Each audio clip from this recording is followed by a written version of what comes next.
No, yo no, padre. Lo tengo en una tablet. Liliana, usted lo tiene en papel. A la sinopsis, bien. Porque eso se puede pintar. Sí, sí, Entonces, se elige un color para Marcos, se elige un color para Mateo, otro para Luque, para Juan. Nunca hay que mezclarlos. Y entonces uno fantástico. los puede pintar siempre con esos colores. Conviene que sea un resaltador, no un lápiz, porque el lápiz ya después usted no lo puede sacar más. En cambio, el resaltador Claro. no obstruye para levantarlo en fotocopia. Entonces, después, a quien quiera, nos quedamos 10 minutitos y yo puedo explicarle lo que sepa. Capaz que vos, Santiago, sepas más que yo de esto. Vos sabés pintar un texto, Santiago. Tenés apagado tu micrófono, Santiago. Sí, padre. Bueno, Como- entonces quédate un minutito conmigo después, así me Sí, auxilias, porque yo lo que sé es muy poco, pero tal vez no vos hay me podés problema. auxiliar y vemos que se puede explicar aunque sea un paso, que sea pintar con amarillo, bueno, si ya logramos eso y la semana que viene enseñamos a pintar con los otros colores, ya, bueno, de a poquito, total, es algo que va aprendiendo con tiempo, yo no quiero marear y Bueno, asustar con información, ¿no? Entonces, creo que está ahí María Elena Cañete, ¿no? Ha puesto una foto porque no se quiso peinar, entonces ha puesto una foto. Cada vez es la estrategia típica cuando uno se levanta después de dormir la siesta, entonces pone una foto directamente. Bueno, yo voy a tomar mate.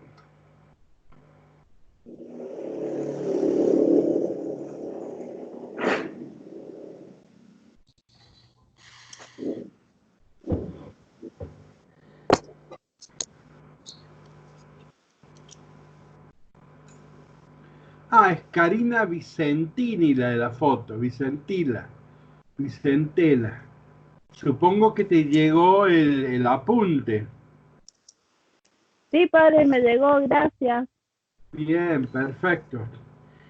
Si alguien va a grabar es útil porque después, por ahí si alguno que falta una clase, tenerla grabada es bueno. O sea que si alguien se acuerda y graba y la divulga y es muy útil. Las dos, tres primeras grabaciones fueron muy útiles. Además, para el que la vuelve a escuchar, puede captar detalles, que acá como le decimos todo rápido, rápido, rápido, rápido. Bien. ¿Sí? Vale, Santiago, cuando vos sí, padre. guardás cuando vos grabás la grabación en bien. tu computadora, ¿sí permanece o Sí. también se disuelve a 30 días? No, cuando la bajo a la computadora queda hasta que yo la tenga de por vida. Está bien. Yo no la sé bajar del Messenger, no la sé bajar allá, pero después me enseñas, claro, entonces ya uno lo guarda en la computadora. Yo las estaba subiendo a las grabaciones al Google Drive para que queden todas juntas. Las clases que le pasé, creo que en la primera clase le había pasado el link para que No me acuerdo si la primera o la primera y la segunda clase. eh, Cuando pasaron la primera y la segunda. Claro, yo pasé la primera y la segunda, pero no sé si era un sistema Drive, todo eso. en el mismo link para poder ver después de las demás clases. Tengo que subir, me olvidé subir la de la semana pasada. Bueno, después subo la de hoy y la de la semana pasada. Pero con Claro. el mismo van a poder ver todo. Ahí ya llegó Hola, Gladys. Muy bien, Gladys. buenas tardes. ¿Cómo estamos? ¿Bien? Isabel, buena hora. Isabel, buena hora. Muy bien.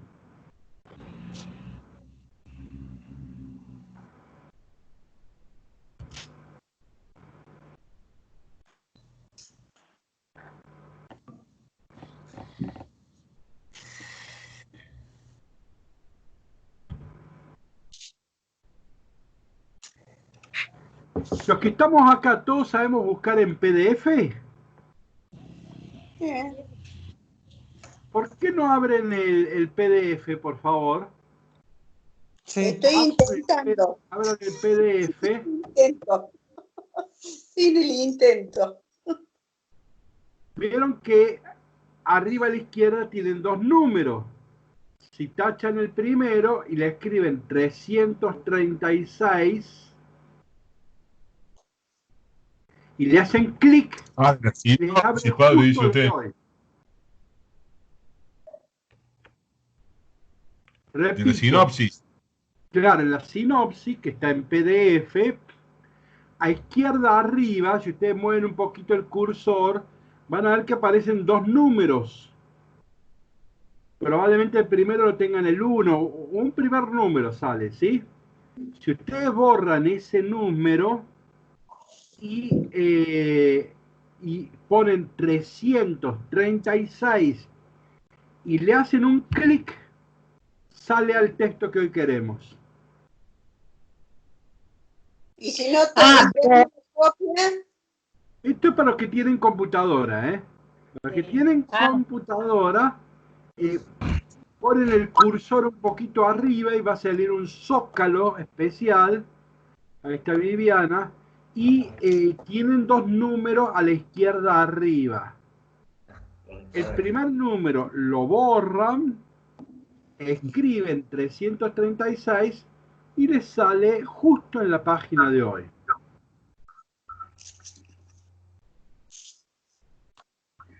y para los que no tenemos, ¿a qué Y página vamos? para los que tienen el libro o fotocopia, tienen que ir hasta la página 322. Para los que tienen el libro o fotocopia, tienen que ir a la página 322. Sí. Ahí tienen en el número 351 un título que dice Camino del Calvario. No tengo nada activado. ¿Por qué no tengo activado? Ahí está. Ahí se va activando. Hola. Hola, ¿quién es? Hola. Hola. Hola, Josefina. Josefina. Josefina acá. Buenas tardes a todos. Muy bien, buenas tardes. Buenas tardes. ¿Lo encontraste, Liliana? Sí, Bueno, 336 era, ¿no? Sí. para los que tienen el PDF, buscan arriba, borran el primer número de la izquierda, le escriben 336, hacen un clic y los lleva derechito al texto de hoy. Sí. Yo tengo acá. El título es Camino del Calvario número 351.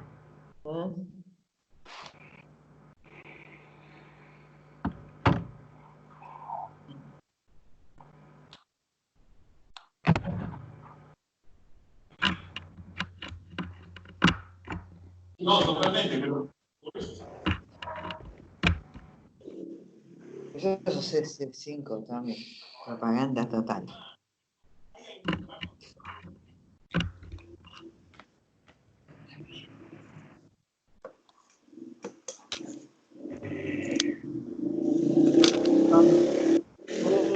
De 4, 5, 6, 7, 8, 9, 10. Y hoy debiéramos ser 15. Voy pasando lista. Sí, Mabel está, Gladys está, Karina está, Ana Rosa está, Santiago y Viviana, esos están. Está Rita, está Liliana, está Isabel, las dos Isabel, está Gerardo, está María Josefina. Bueno, estamos la gran mayoría. Así que nos están faltando 3. Renata, María Elena y Francisco. Bueno, pero todavía falta. 7 largos minutos, o sea que todavía pueden llegar tranquilamente.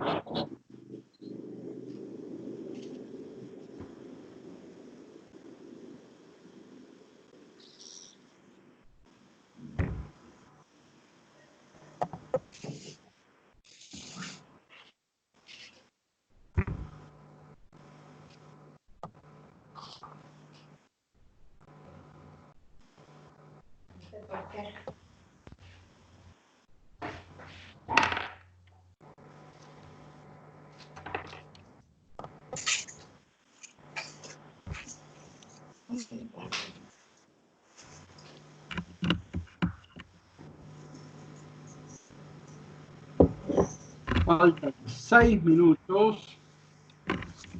Faltan Renata, María Elena y Francisco. Hola, hola, hola. Ah, ahí llegó. Renata, llegó. Renata. Ahí llegó Renata. Bien, bueno. Perdón, estaba en una reunión del trabajo, así que... No, pues todavía faltan 6 minutos. Todavía has llegado puntualísima.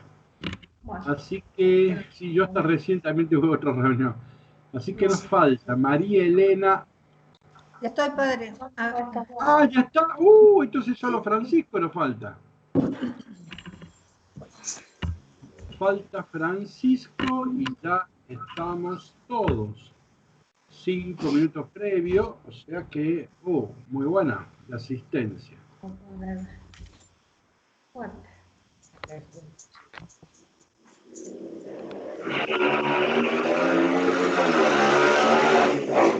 Esta mañana faltó una, no falta prácticamente nadie.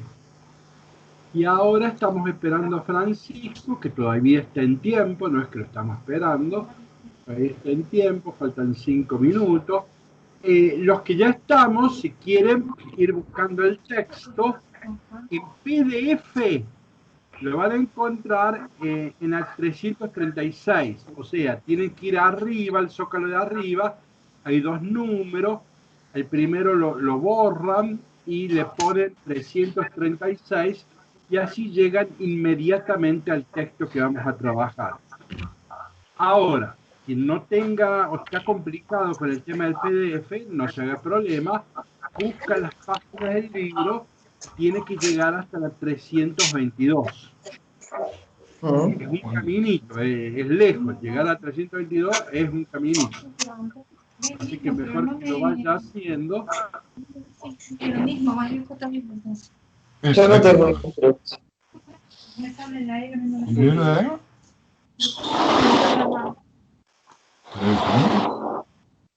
Se revienta también si no hay corriente.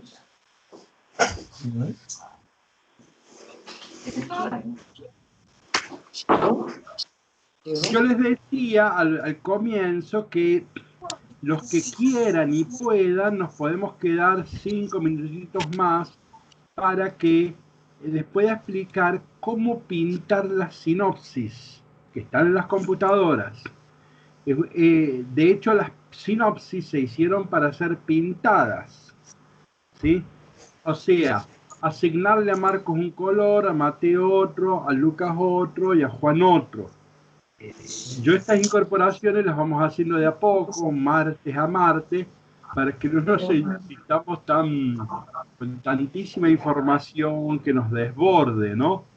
Pero bueno, explicar una vez, después lo seguir explicando otras veces, porque van a ver que es un aporte eso de en cada una tener un color diverso, hace que uno lea rápidamente el texto y vaya logrando comprensión cada vez más ágil, ¿no?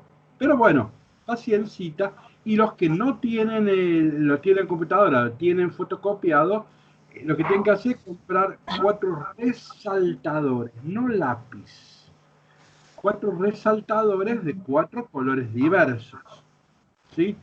Y entonces lo van a pintar y siempre a Marcos con el mismo color, siempre Mateo con el mismo, siempre Lucas, siempre Juan con el mismo. Y entonces ustedes se van a familiarizar mucho con los textos y bueno, y se van a dar cuenta a dónde había que apuntar, qué es lo que había que destacar. Bueno, eso ya es un bien que les queda, que es muy interesante.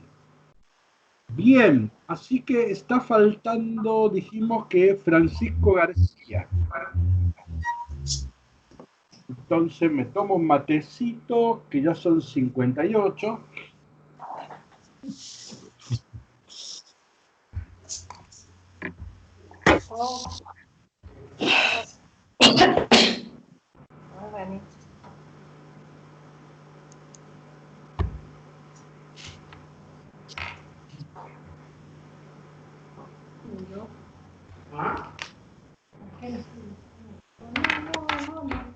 Y si no sé qué andan los oscuros.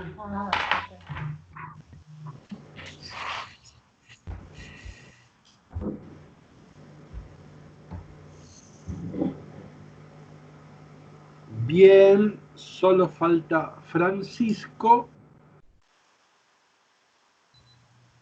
Y ya comenzamos.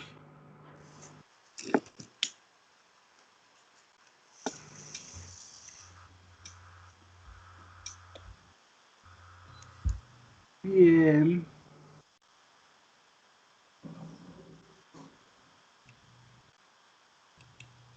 Todavía son las 59. Qué minuto largo el 59. Ahí estamos.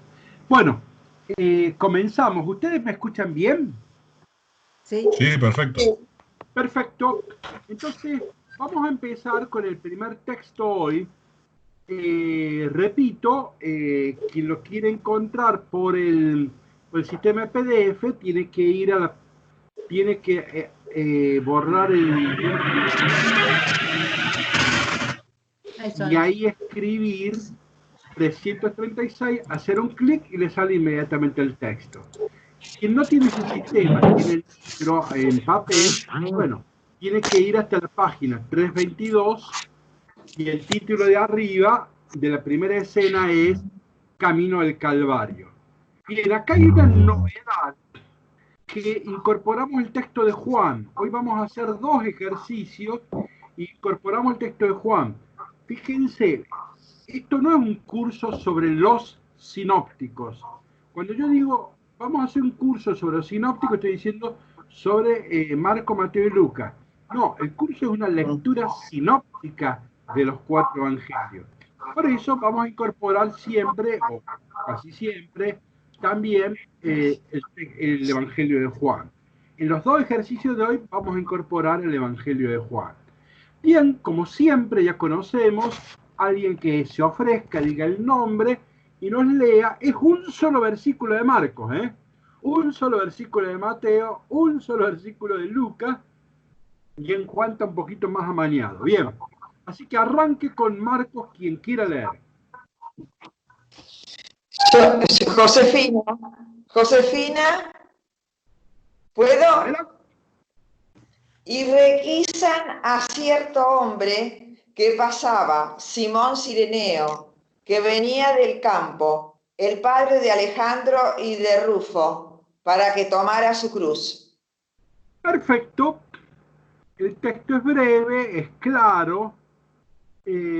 Saltemos a Mateo, otro lector que quiera leer el de Mateo y así empezamos a comparar. Saliendo encontraron a un hombre cireneo de nombre Simón. A este le requisaron para que tomara su cruz. Bien, ahora marquemos las diferencias. Entre todos, libremente, pueden liberar su micrófono y señalemos las diferencias más importantes o aquello que nos haya llamado la atención. Marcos. Dale, Gerardo, sí, que arranca. Marcos es como que brinda más detalle. Dice que Simón Cireneo venía del campo, que es padre de Alejandro y de Rufo. Bien. Brinda más detalle. Fíjense, Mateo borró los nombres de los hijos y que venía del campo. Bien, otra cosa que nos llame la atención. Fíjense, allá Marco y Mateo tienen el verbo requisar, requisaron.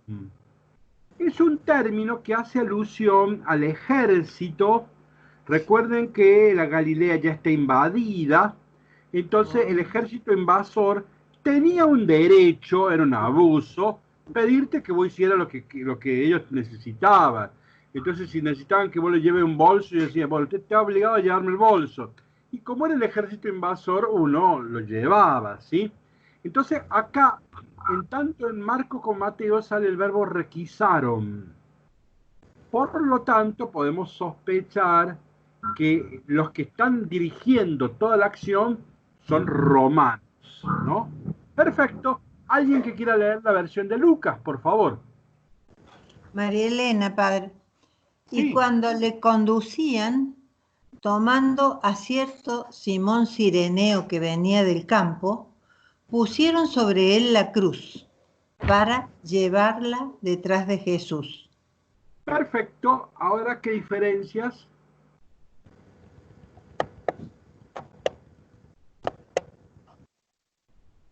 Dice que la cruz va detrás de Jesús. Y ¿Cómo? Fuerte.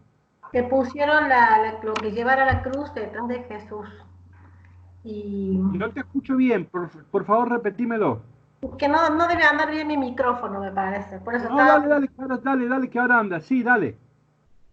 Dice, pusieron sobre él la cruz para llevarla detrás de Jesús. ¿Y qué es lo que te llama la atención? Está muy bien, pero ¿qué es lo que te llama la atención? ¿Qué palabra? Llevar la cruz, llevarla, que está marcada ahí, puede ser. Detrás. Bueno, Detrás. ¿cuál? ¿A quién dijo detrás? Claro, ¿ves? Acá la palabra clave probablemente sea detrás. En el Evangelio de Lucas Jesús va a decir, el que no lleva mi cruz y va detrás mío no puede ser discípulo. Ir detrás Jesús es la condición del discípulo. Acá Cireneo aparece como el modelo del discípulo, porque carga la cruz y va detrás de Jesús. Fíjense que sería muy incómodo que alguien me ayude con la cruz desde atrás. ¿Han pensado en eso? Yo voy cargando la cruz. Si un tipo atrás la levanta, me carga mal peso. Claro. ¿Ven que lo peor que te puede hacer es que alguien levante el palo de atrás porque te viene todo el peso? Bueno, acá no es eso sería un absurdo. Acá lo que importa es el detrás, porque hay que seguir a Jesús, detrás de Jesús, cargando la cruz. Entonces, en Lucas es el discípulo perfecto, el Cireneo, ¿no? Fíjense otro detalle, ¿lo requisaron? No, esto no quería destacar yo, padre. Lo tomaron, tomando a cierto Simón Cireneo, dice. No Cuando le conducían, entonces probablemente acá sean los judíos. Lucas va a insistir que los que le hicieron la trampa a Jesús, más que pelearse con los romanos, fueron los judíos, ¿no? Entonces, probablemente en Lucas no aparece el verbo requisar, porque de algún modo lo está dispensando a los romanos y carga la justicia contra los judíos, ¿no? Bien. Otra cosa, padre. Dale, Santiago. Marcos cuenta como que en un momento X, no se especifica en qué momento ocurrió que el Cireneo lo ayudó a llevar la cruz. Y requisan a cierto hombre, dice Marcos. Mateo dice saliendo, o sea que para Mateo es inmediatamente apenas empezó a cargar la cruz. Y para Lucas, cuando le conducían, o sea que ya habían caminado un trecho, ya había ido Jesús un pedazo del camino con la cruz a cuesta, y en cierto momento ahí lo vieron a Cireneo y le hicieron cargar la cruz. Son 3 momentos diferentes, me parece, que marcan los evangelios. Bien, pero ahora te planteo una cuestión. Yo planteo a él, pero planteo a todos. ¿Qué hacía ese día el Cireneo según Marco, Mateo y Lucas? Venía del campo. Según Marcos. Marcos, ¿no? Marco venía de trabajar, ¿no? Marcos, sí. En Lucas, campo. También venía del campo, Lucas. También viene del campo. ¿Dónde viene? El que no dice nada es Mateo, ni Juan. dice nada Mateo? Y porque él debe ser porque como es un judío tradicional. Muy bien. Estamos en tiempo de sábado, ¿no? ¿No era sábado? Perfecto, es un día del sábado, no se puede trabajar. En realidad es el viernes, pero el sábado empieza, entonces no se puede trabajar. Entonces, por eso Mateo eliminó que venía del campo. Está diciendo, no, los cristianos, no es cierto que los fariseos nos excomulgan de la sinagoga porque dicen que nosotros no respetamos la ley de Moisés. Sí la respetamos. Nosotros el sábado no trabajamos, ¿no? Eso a Marco y a Lucas no le interesó y lo pusieron allí. Bien, ¿qué es lo más importante y lo original del Marcos? Lo original. Los Alejandro y Rufo. Perfecto. Los nombres de las personas. Alejandro, ¿qué tipo de nombre es? ¿Cuál es el gentilicio de Alejandro? De Alejandría, de Alejandro. Griego. Roma. Griego, Alejandro Magno. Sí. Y Rufo, no lo tienen que saber, pero es romano, es latín. Y Simón es un judío. ¿Se acuerdan que cuando lo crucifican a Jesús en el Evangelio de Juan, texto que estudiaremos más adelante, dice que en la cruz pusieron Jesús rey de los judíos? ¿Se acuerdan que y Juan dice, lo pusieron en hebreo, en griego y en latín, que son las tres culturas más importantes del Mediterráneo? Entonces, ¿qué está diciendo Marcos? Que la cruz es una palabra para todas las etnias. Es una palabra para todas las culturas. Y Marco está haciendo catequesis y está mostrando la dimensión universalista de la cruz. Es que el sufrimiento es lo más universal de los hombres. No todos los seres humanos tenemos lo mismo, no todos los seres humanos sabemos lo mismo, no todos los seres humanos podemos lo mismo, pero sí todos los seres humanos sufrimos. En lo que comulgamos, en lo que todos somos iguales, es en el sufrir. Por eso acá aparece la cruz como una palabra universal, ¿sí? Es interesantísimo la perspectiva de Marcos. Saltamos a Juan. ¿Qué pasó con Juan? ¿Alguien que quiera leer? Tomaron pues... Dale.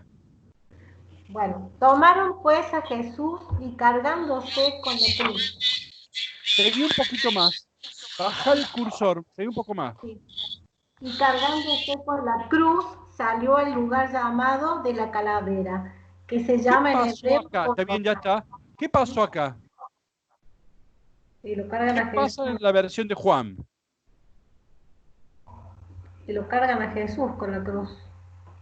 ¿Está el Cireneo? No. No lo nombra. Lo borró. Porque Jesús en Juan no necesita que lo ayude nadie.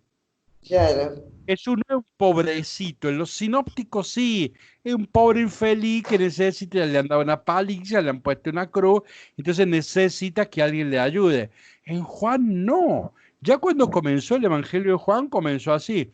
En el principio era la palabra, y la palabra era Dios, y la palabra estaba con Dios. Y todo fue hecho por la palabra, y nada fue hecho sin la palabra. O sea, este Jesús de Juan es Dios. En los sinópticos es un Dios encarnado. Subraya la humanidad de Jesús, la soledad, la pobreza, ¿sí?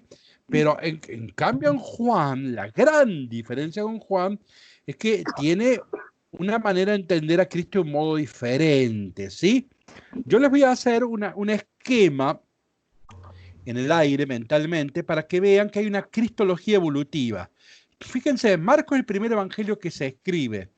Si uno lee Marcos, da la impresión que Jesucristo es hijo de Dios hasta a partir del bautismo. En el bautismo, la voz del cielo dice, tú eres mi hijo amado. Ahora, si uno lee Mateo y Lucas, van a ver que se atrasa hasta la concepción. El ángel Gabriel va a decirle tanto a María, Lucas, como a Mateo, José, que este es concebido por el Espíritu Santo.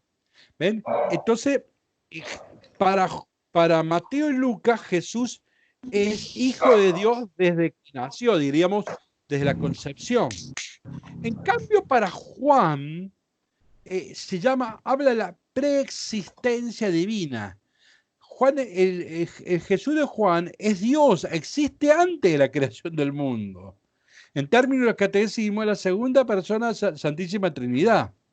Entonces, noten, mientras los sinópticos subrayan la humanidad de Jesús, pero no niegan la divinidad de Jesús, pero subrayan la humanidad de Jesús, Juan va a hacer a la inversa, va a subrayar la divinidad de Jesús sin negar la humanidad. Está claro, acá nadie niega. Es una cuestión de acento.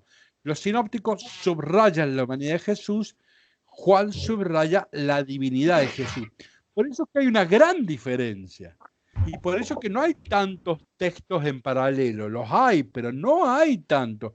Porque el Evangelio de Juan es un evangelio distinto. Los sinópticos llegaron a creer que Jesús es el Mesías, el enviado de Dios, el Señor.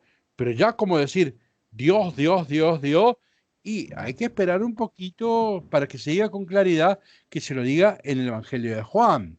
Entonces, bueno, ven que hay una cristología evolutiva.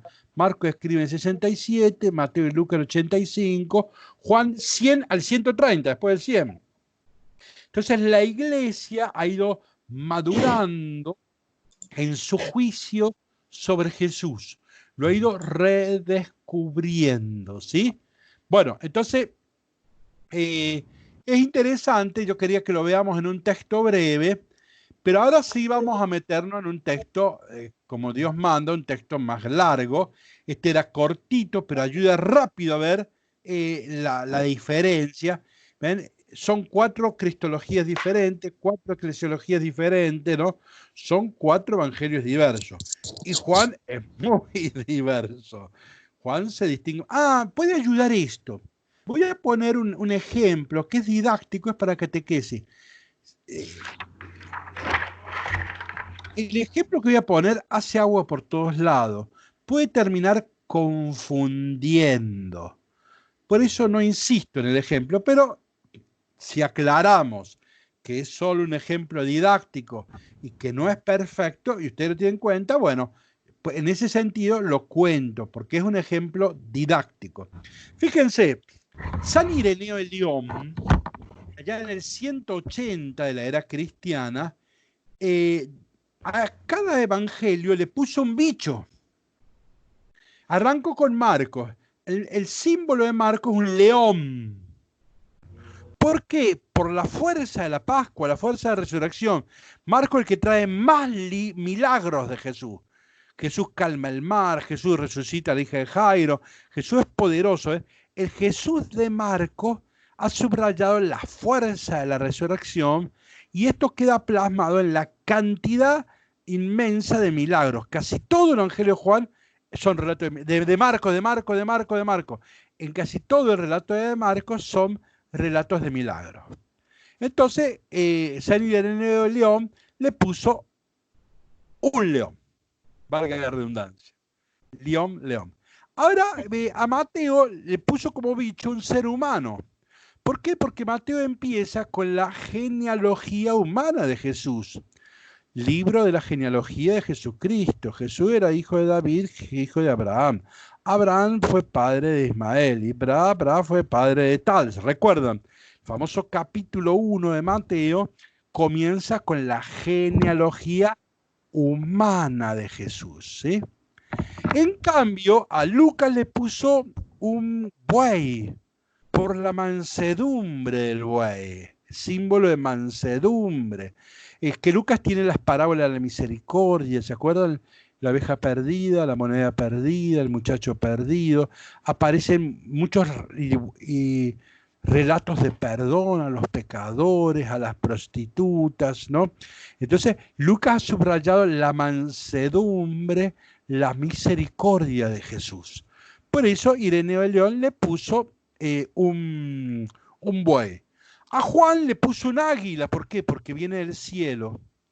Los 3 primeros bichos, los sinópticos, son de la tierra, ¿no? El león, el buey y el ser humano vienen caminando por la tierra. En cambio, como Juan empieza desde el cielo, el prólogo, en el principio era la palabra estaba con Dios, y la palabra era Dios, la palabra estaba junto a Dios. Como este viene del cielo, le puso un águila para marcar la diferencia. Bueno, Padre, sí, Gerardo.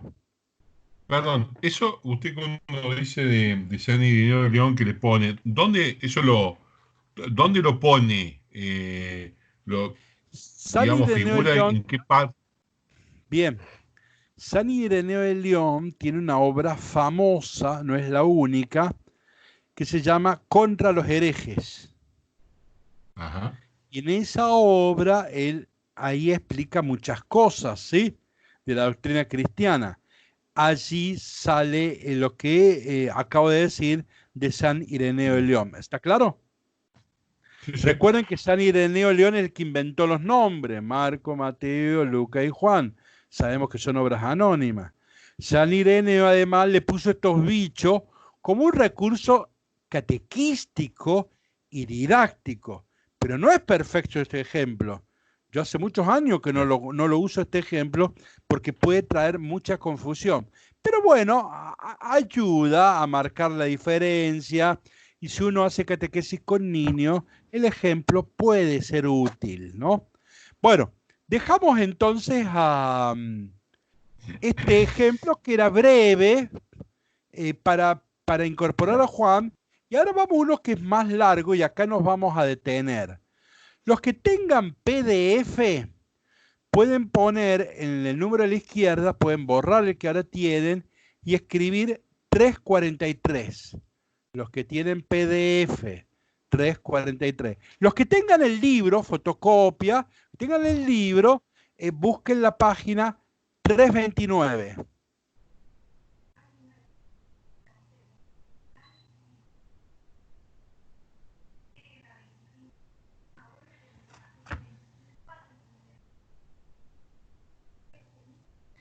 La sepultura. Claro, a ver que yo también tengo que hacer lo mismo. ¿Cuánto dije que está en el PDF? Para anotarlo yo ahora, buscarlo. 343. 343. Bien. Bueno, entonces ahí tenemos. Este ya es un texto largo, verán.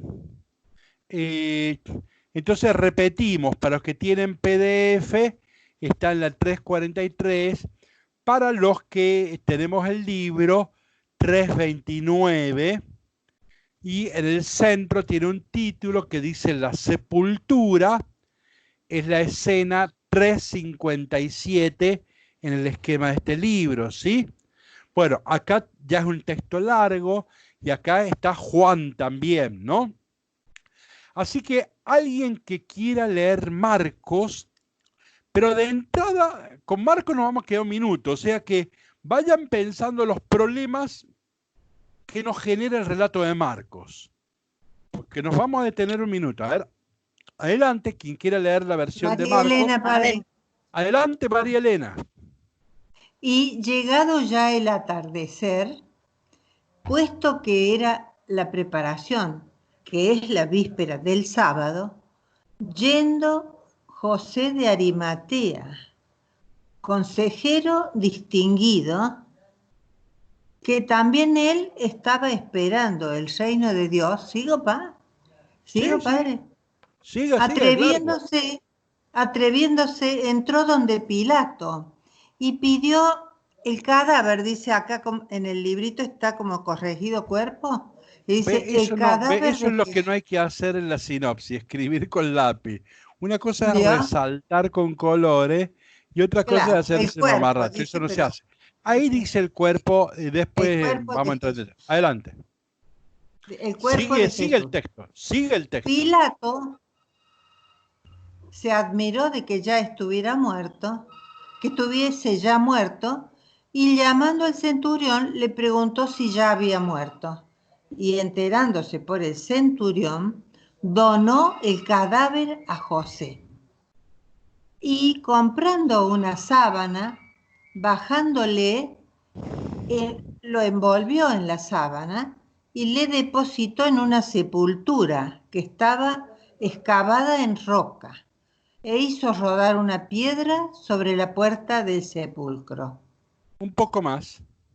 Ahora bien, María, la Magdalena, y María, la de José, contemplaban dónde estaba puesto.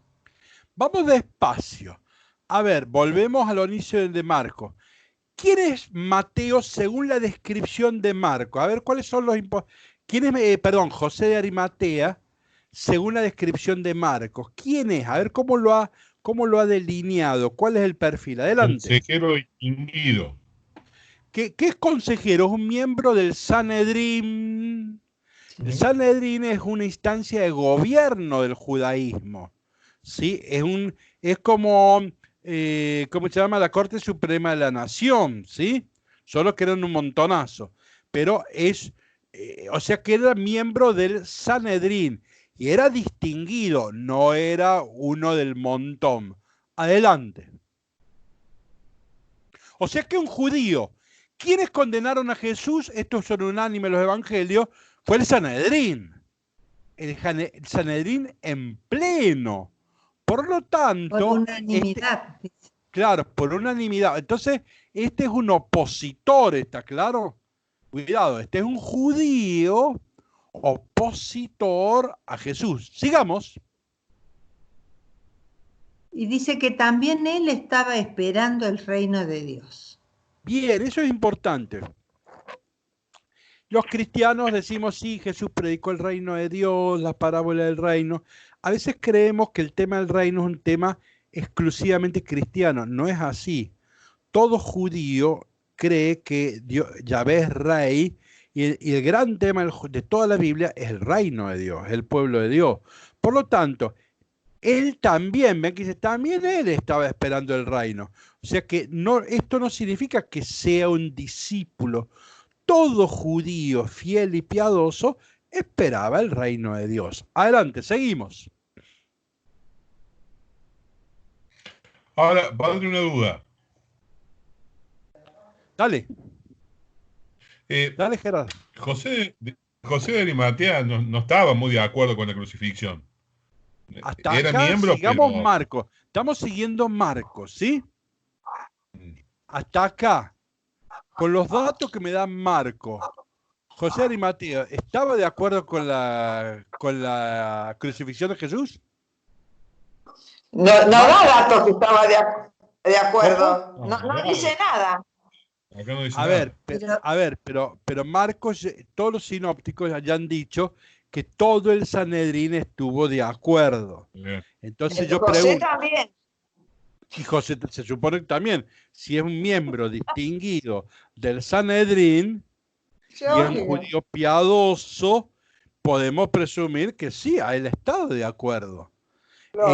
Avancemos un poquito más. A ver, ¿y qué más nos dice de... Adelante.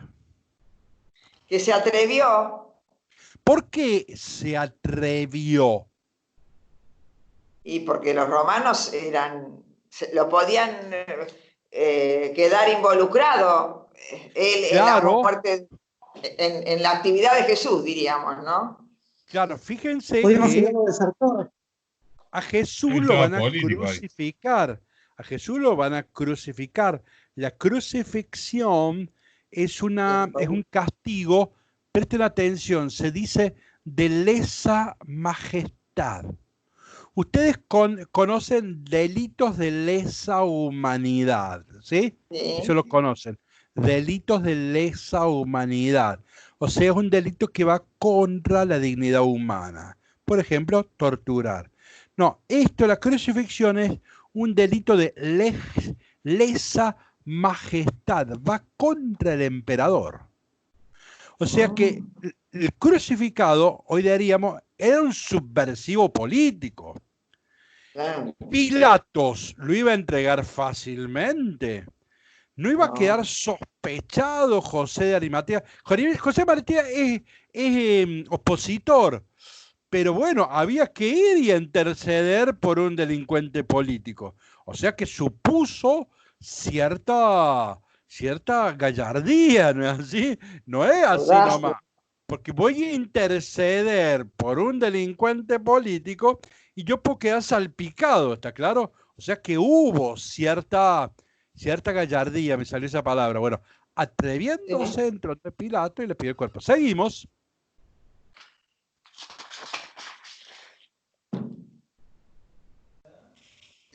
Dice que Pilato se admiró de que estuviese ya muerto.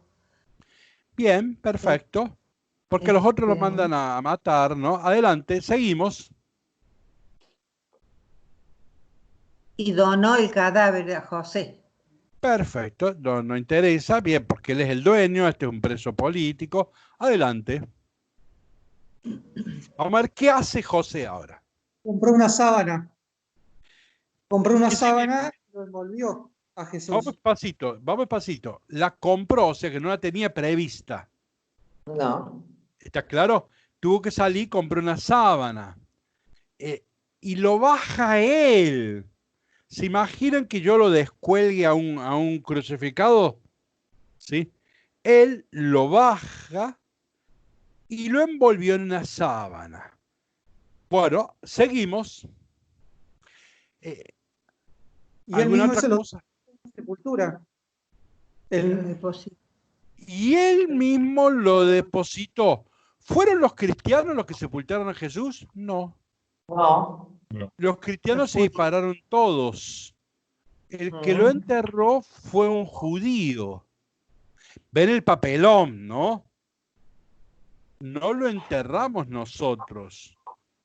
¿Vieron? Yo puse en el apunte de ganar foto. Está la Virgen María rezando el rosario en un velorio. No, nadie estuvo ahí. Los cristianos nos disparamos todo. Entonces lo enterraron los adversarios. José de Arimatea. Es un papelonazo. Adelante, a ver, destaquemos otra cosa. Y lo depositó en una sepultura que estaba excavada en roca. Fíjense, ¿a Jesús dónde lo asesinan? ¿Dentro de la ciudad de Jerusalén o fuera? Fuera. No, afuera. Bueno, ¿En dónde lo crucifican? ¿En el Gólgota o Calavera, no es así? Ese era el lugar público de las crucifixiones. Entonces allí había muchas rocas, muchas grutas, y ahí había fosas comunes. Los municipios, diríamos hoy, tenían fosas comunes, y ahí iban a parar los delincuentes. No, el que moría normalmente ese no iba a una fosa común, ¿no? Ese iba a una fosa familiar. En cambio, había ahí, se los enterraba. Ya voy a decir algún detalle sobre eso. ¿Qué más nos sorprende de esto? Él es el que hace rodar la puerta sobre la piedra sobre la puerta del sepulcro. Por eso, él se encarga de enterrarlo, correcto.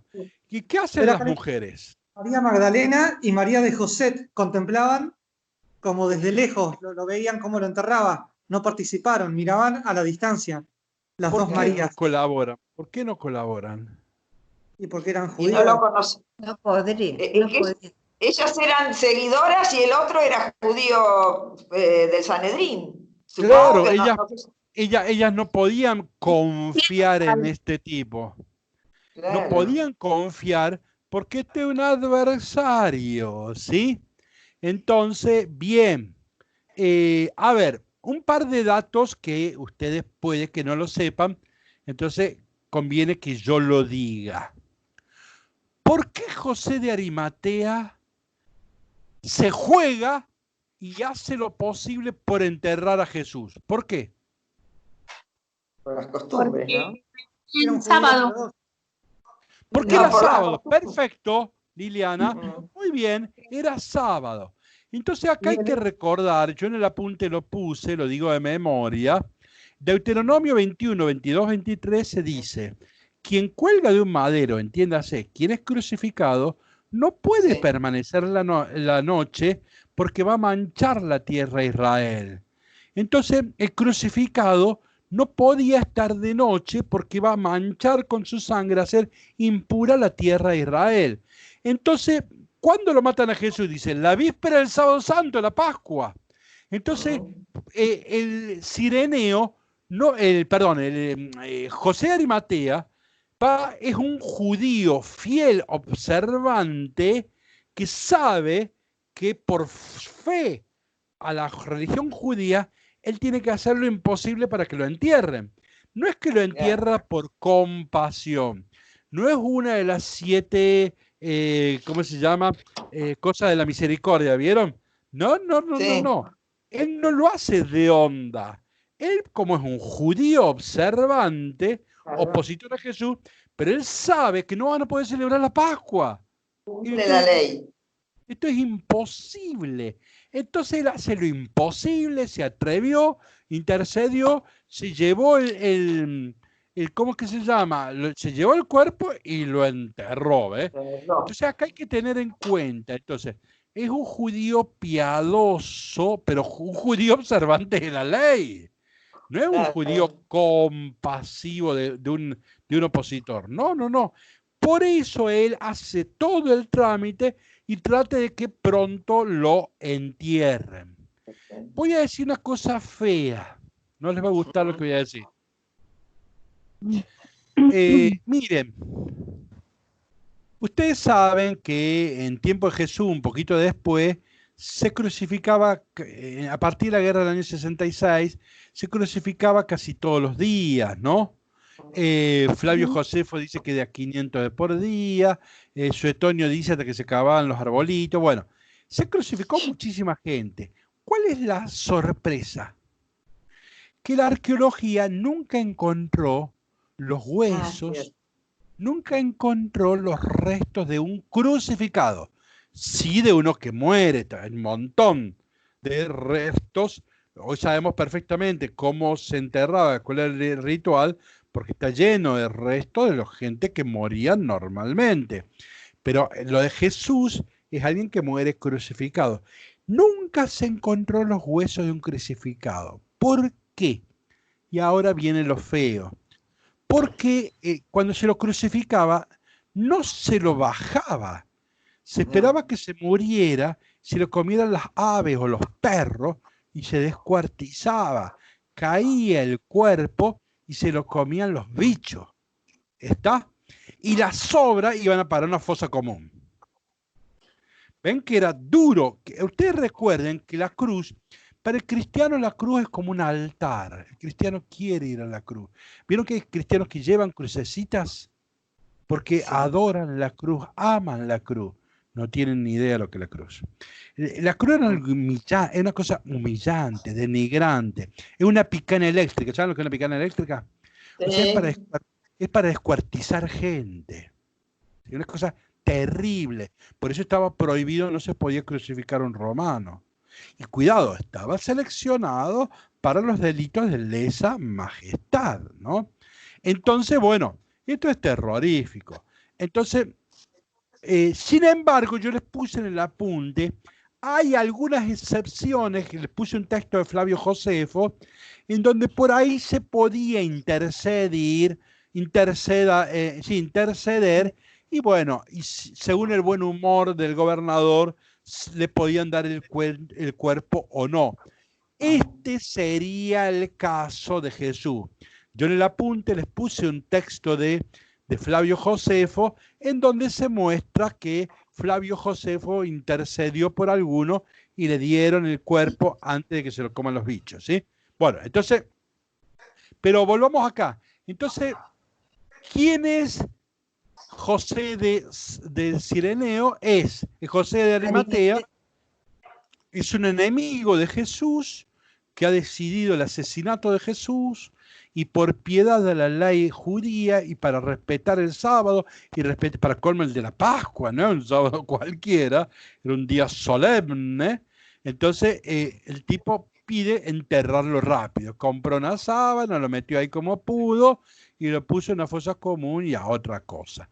Las mujeres no se solidarizan porque es el adversario, no saben si implicarse o no. Bueno, ahora vamos a Mateo, a ver cómo cuenta. Veamos A las ver, novedades. Sí, padre, adelante. disculpe, padre, algo que me queda así. ¿Qué pasó con los otros dos que estaban al lado, que también iban a manchar la tierra y que también de Bueno, Jesús? Los que murieron al mismo tiempo, digamos. Bien, de acuerdo. Porque es en tierra judía. Entre los romanos no les importaba nada, pero en tierra judía era Claro. como, da la impresión de que por la ley judía De los ninguno otros lo que debía quedar ahí pero- colgado. No, pero como piden por todos ahí, porque es la Pascua, a los otros dos los matan. Y no se dice después cuál es la suerte, quién los enterró, cómo se los enterró, ¿no es así? Pero sí se los mata por la ley judía. Y ahí queda sorprendido Pilato y dice, no, pero ya ese tal Jesús ya había muerto, ¿sí? En cambio, los otros tienen que rematar, recuerdan eso el Evangelio, ¿no? Pero el Evangelio no dice nada cuál fue la suerte. Si lo enterraron o no enterraron, el Evangelio no dice nada. ¿Sí? Bien, entonces vamos a... Sí, adelante. La sábana esta que dice acá Marco Sesto que compró José de Arimatea, ¿es la sábana santa de Turín? Lo ignoro. Yo sobre todo eso tengo una ignorancia supina, se dice. No tengo la más mínima idea. Yo de eso no conozco, no sé nada. Yo no sé nada. Hay gente que sabe muchísimo de eso. Yo, Juan Manuel, no tengo ni idea. Bueno, vamos entonces a Mateo y vamos a alguien que quiera leer y vamos a ir notando las diferencias. Por favor.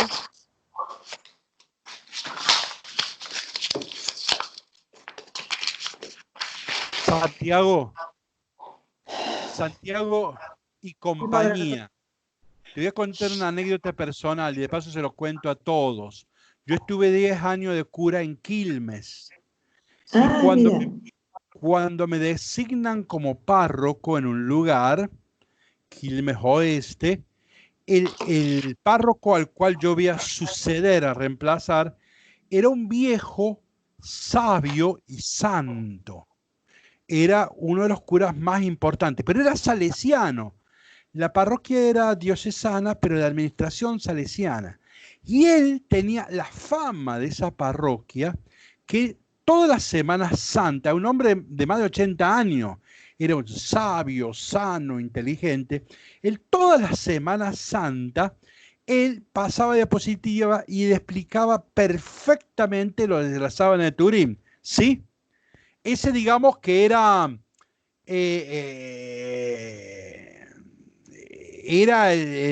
lo que distinguía esa parroquia. Bueno, cuando llego yo, a mí me preguntan, ¿y usted padre va a dar la charla? Y no digo, no, mira, no tengo ni idea. Si quieren, llámenlo al padre y que él repita, pero no tengo ni idea. Bueno, volvamos entonces. Vamos a Mateo y quien quiera leer, y por supuesto vamos a ir apuntando diferencias. Adelante.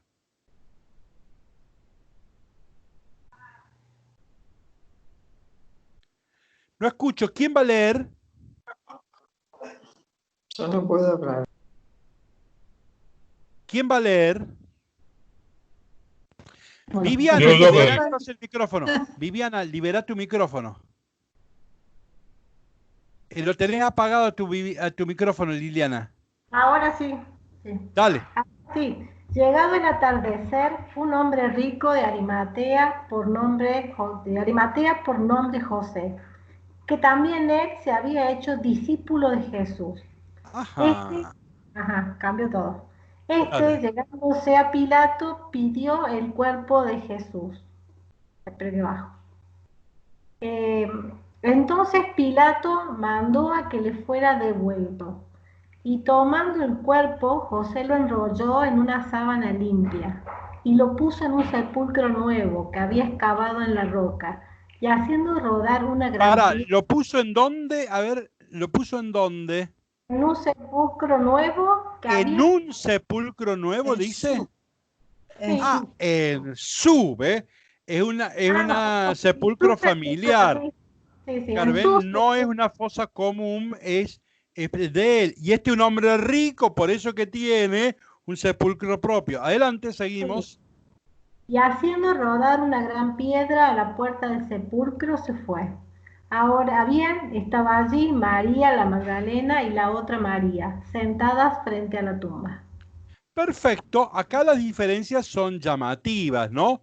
Primero que rico, después que se había hecho discípulo. Bueno, ya es un cristiano. Cada vez que el papelón es que a Jesús lo enterraron los enemigos. No podemos soportar eso. Entonces, a Arimatea hay que hacerlo discípulo, ¿sí? Bien. Y entonces, como es un discípulo, fíjense, tomando el cuerpo, ven, no es que lo descolgó de una forma bruta, tomando el cuerpo, lo enrolló. ¿Ven? Si ustedes comparan con envolvió, enrolló en griego es una palabra más elegante, más delicada, y es una sábana limpia, ¿ven? Este es un discípulo que es un discípulo que está despidiendo al maestro, y lo puso en su sepulcro y destaca, nuevo, ¿sí? O sea, no es una cosa que usaron ya los abuelos, ¿no? Entonces, acá lo de lo nuevo está sugiriendo que, bueno, por la novedad del personaje que vamos a enterrar, ¿no? Lo que no pega, lo que no cierra son las mujeres. Porque ahora las mujeres podrían haber colaborado. Pero bueno, acá Mateo ha sido fiel a la tradición y como para Marcos no colaboraron porque otro adversario, Mateo no se ha dado cuenta que ahora quedó él mal parado.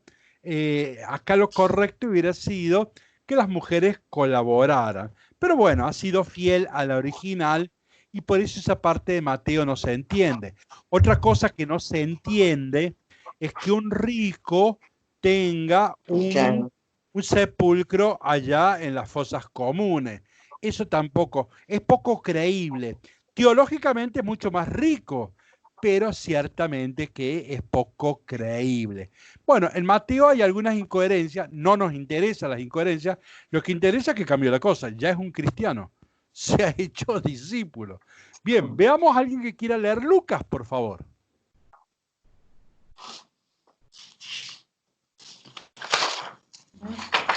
Adelante, quien quiera leer Lucas. Bueno. Lo leo yo, padre.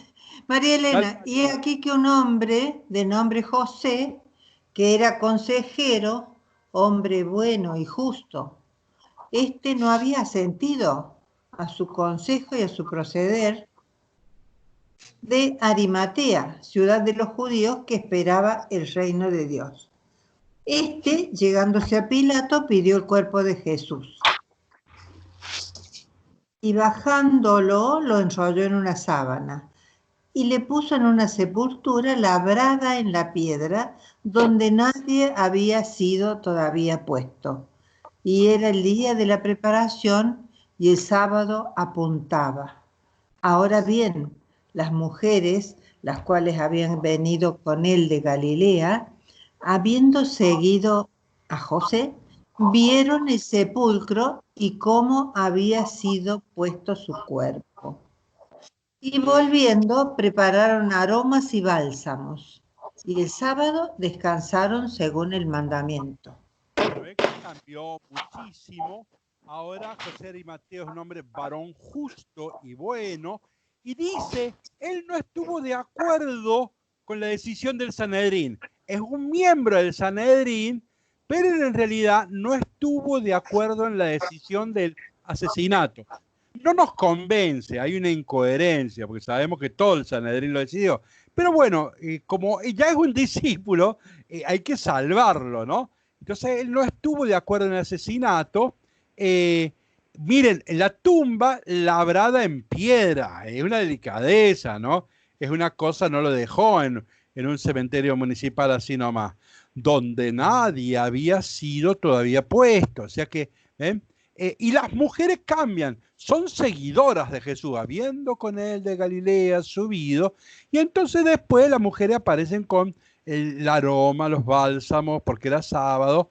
Descansaron según el mandamiento, ¿ven? Las mujeres cristianas siguen cumpliendo los mandamientos de Moisés. ¿Ven? Entonces, descansaron según el mandamiento. Bueno, estamos asistiendo a la transfiguración catequística que han hecho de José de Arimatea, ¿sí? Si uno no distingue los relatos, acá se le arma un lío. Si yo hubiera preguntado quién es José de Arimatea, y bueno, se nos arma un lío, porque alguna vez escuchamos esto, alguna vez escuchamos esta otra, entonces claro que se arma un lío. Entonces cuando yo distingo, entonces digo, no, en Marcos es un opositor, Mateo lo va haciendo discípulo, Lucas lo hace discípulo.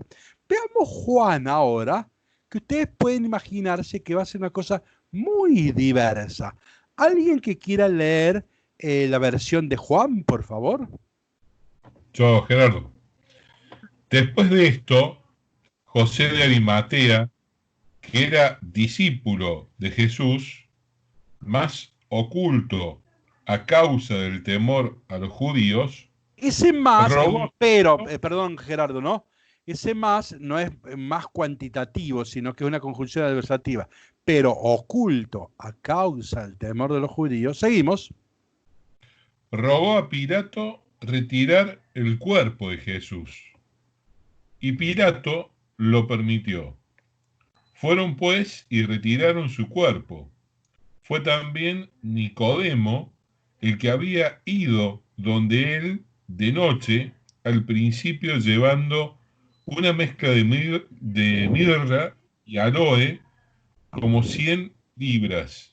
Acá hay una novedad grande por todo lo que significa Nicodemo. Seguimos, Gerardo, seguí.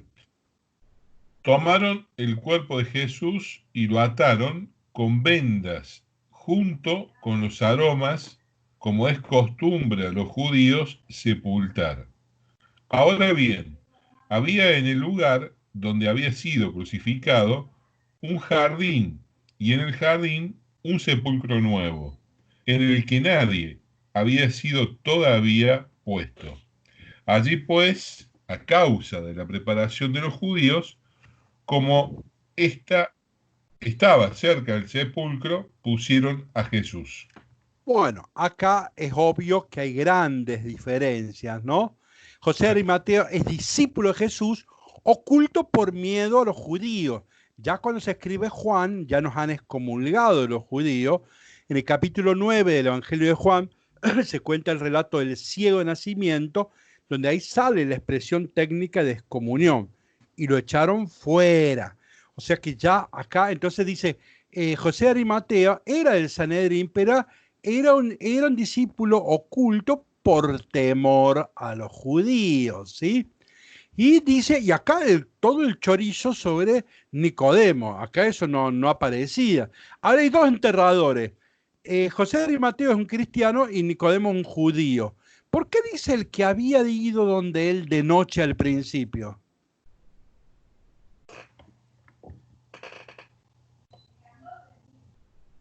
Por la lectura cuando le dice a Nicodemo que tiene que volver al vientre de la madre y no lo entiende. ¿Qué capítulo? No. Al principio. No me digan al principio. ¿Qué capítulo, Mabel? Mabel, ¿qué capítulo? Debe ser por el 2 o el 3, supongo. El 3, muy bien, muy bien. Entonces ve que ahí está evocando, ¿sí? O sea, al lector ya le ha hablado.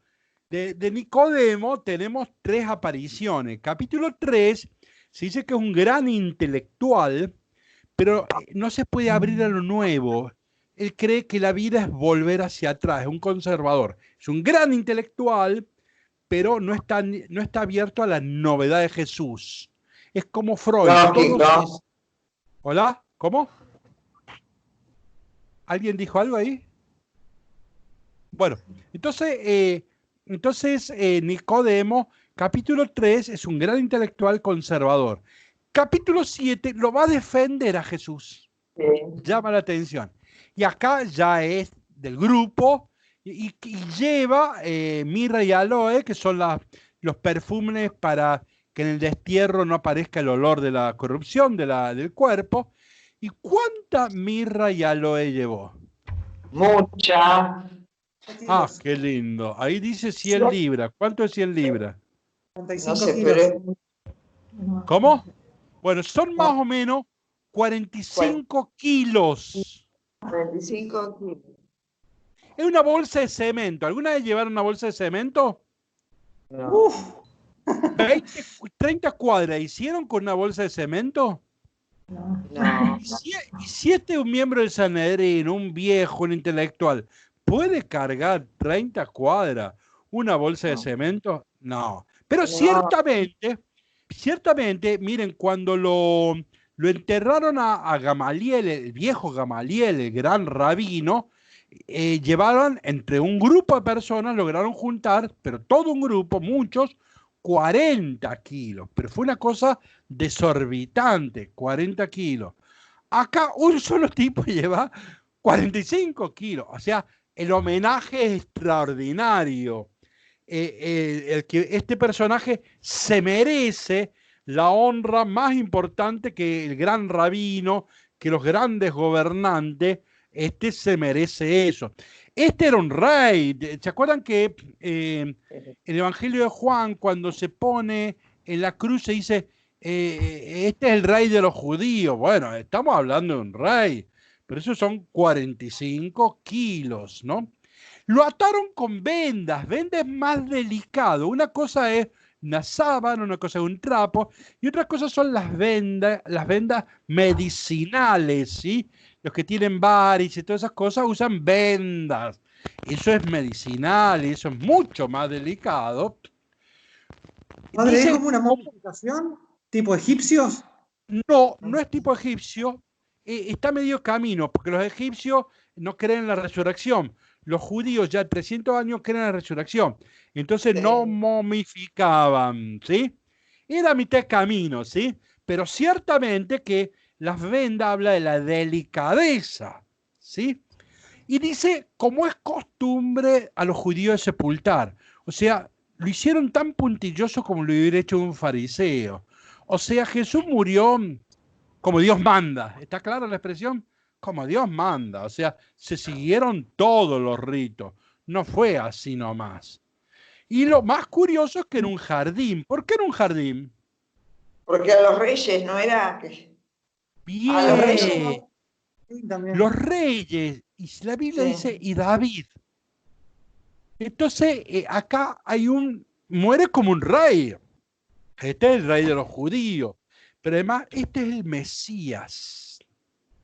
¿Ven? Muere como David fue en un jardín, ¿sí? Pero también está evocando, Juan, siempre tiene como parangón el relato de la creación. Entonces es un nuevo Adán. Es el jardín con el que comenzó todo, ¿sí? Adán antes del pecado, que es amigo con Dios.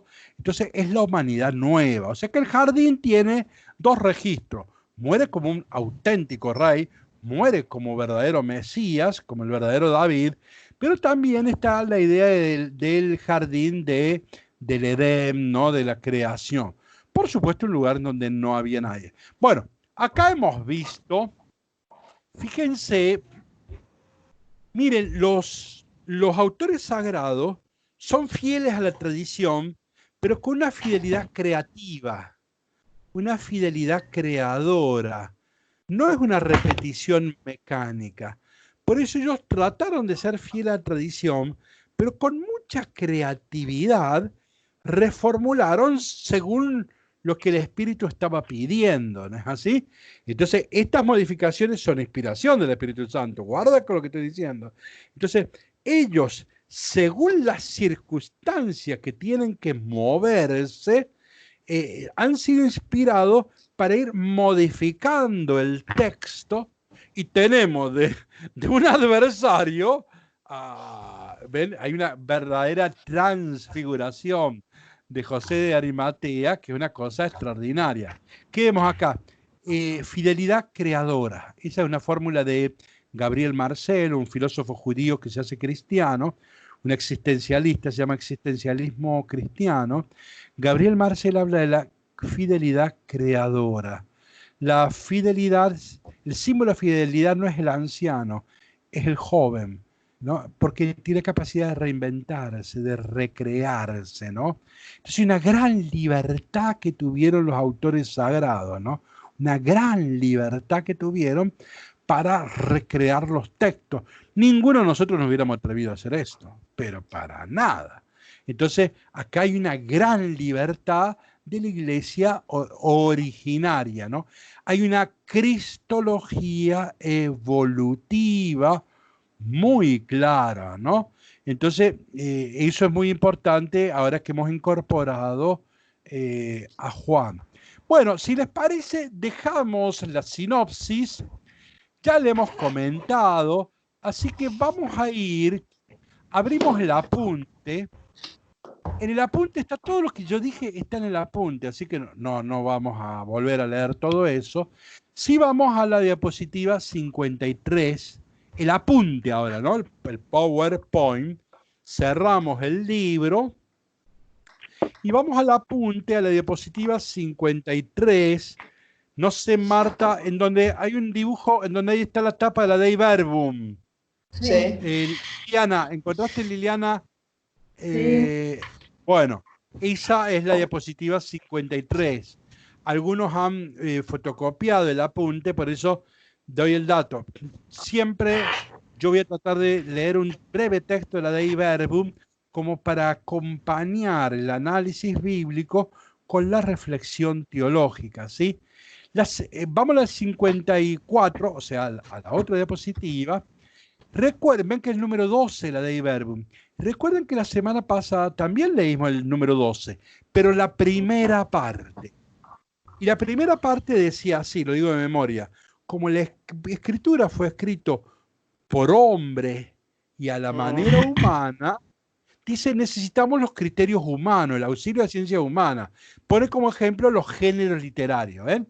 El estudioso de la Biblia necesita el auxilio de las ciencias humanas. En concreto, puso la Dei Verbum, la primera parte, el tema de los géneros literarios. En cambio, ahora estamos Dei Verbum, segunda parte, y fíjense que cambia. ¿Alguien que quiera leer la diapositiva 54, por favor?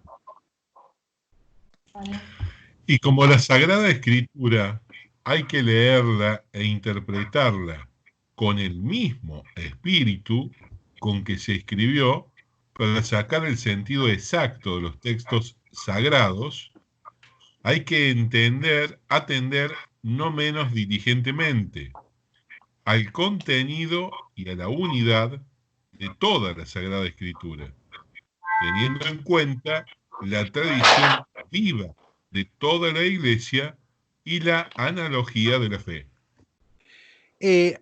Alguien debe tener abierto porque se escuchan ruidos, ¿no? Pero bien, fíjense, yo me detengo acá. Entonces, como esto fue escrito por el Espíritu Santo, entonces vienen criterios teológicos. Dei Verbum, primera parte, criterios humanos. Dei Verbum, segunda parte, los criterios teológicos, religiosos, los criterios de fe. Y pone 3, que son casi 1, pero pone 3. En primer lugar, contenido y unidad de toda la Sagrada Escritura. Estos 73 libros diversos son 1. Entonces yo tengo que descubrir la unidad de la revelación. Si yo para hablar sobre el dolor me quedo solo con el libro de Job, Job todavía no cree la resurrección, entonces no voy a encontrar la respuesta teológica al problema del dolor. ¿Por qué me he quedado a mitad de camino? Si yo solo leo el Antiguo Testamento, veo que las mujeres por la menstruación son impuras. Todo eso va a corregir Jesús en el Nuevo Testamento. Si yo leo solo el Antiguo Testamento, veo que la prosperidad económica es un signo de bendición divina. Todo eso se corrige en el Nuevo Testamento. Jesús murió joven y pobre. La Virgen María murió pobre. Entonces, ven, primer criterio, la unidad. Porque la Biblia se va autocorrigiendo, se va descubriendo. Entonces el criterio es la unidad. Sacar un texto de su contexto, que es toda la Biblia entera, es un error grave. Yo no puedo quedarme con un salmo, con un capítulo del Pentateuco, no.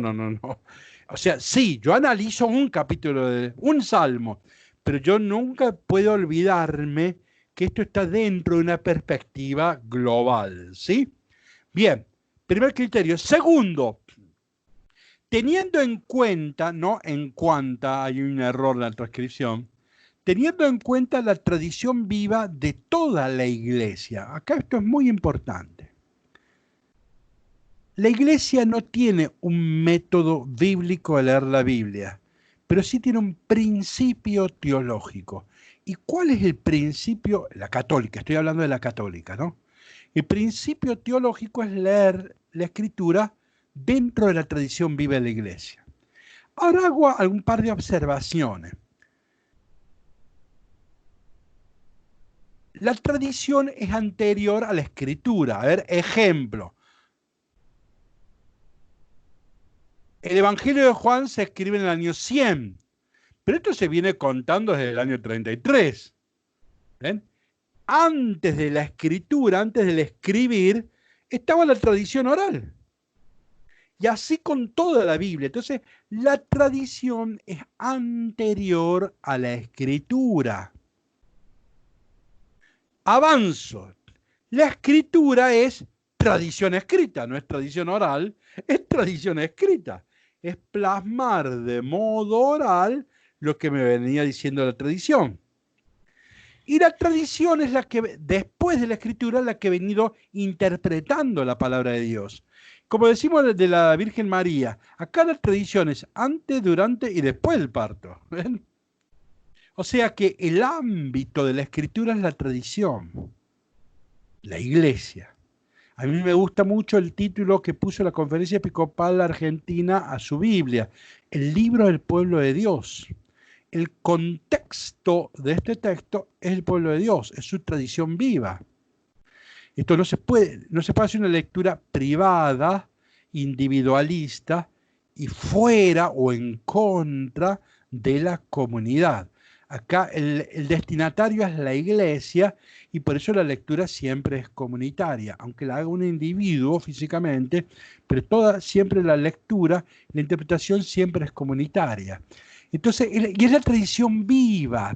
La palabra tradición, la católica, no es símbolo de un museo, no es un freezer en donde guardamos cosas muertas, no, es tradición viva.